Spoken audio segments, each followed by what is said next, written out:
சமீபத்தில் ஒரு வழக்கு விசாரணைக்காக உத்தரப்பிரதேச மாநிலம் சுல்தான்பூர் சென்றார் ராகுல் காந்தி. அப்போது அவர் பயணம் செய்த சாலையோரம் ராம்சேத் என்ற செருப்பு தைக்கும் தொழிலாளியின் கடையை பார்த்தார்.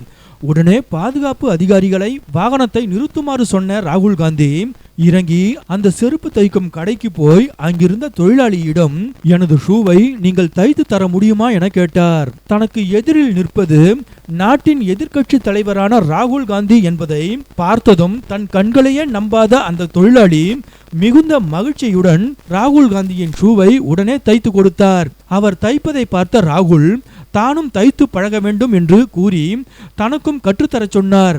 அதன்படி ராகுல் ஒரு ஷூவை எடுத்து தைத்து பழகினார். இந்த காட்சிகள் சமூக ஊடகங்களில் வைரலாகின. அடுத்த சில மணி நேரங்களிலேயே உத்தரப்பிரதேசத்தில் எங்கோ ஒரு மூலையில் முடங்கி கிடந்த அந்த செருப்பு தைக்கும் தொழிலாளியின் முகம் பத்திரிகைகளிலும் சமூக ஊடகங்களிலும் பக்கம் பக்கமாக வெளியானது. அதன் பின்னர் அந்த தொழிலாளியை பார்த்து செல்ஃபி எடுக்கவே பலர் அவரது கடைக்கு குவிய தொடங்கிவிட்டனர். அந்த தொழிலாளியுடன் அமர்ந்து உரையாடிய ராகுலும் அவரது வருமானம் எவ்வளவு, குடும்பத்தில் எத்தனை பேர், என்ன செய்கின்றனர் போன்ற அடிப்படை கேள்விகளை எழுப்பினார். தனது ஷூவை சரி செய்து கொடுத்ததற்காக பணத்தையும் கொடுத்தார் ராகுல் காந்தி. அவரிடமிருந்து விடைபெற்று சென்ற ராகுல் காந்தி மறுநாளே அவருக்கு ஒரு விலை உயர்ந்த செருப்பு தைக்கும் இயந்திரத்தை பரிசாக அனுப்பினார்.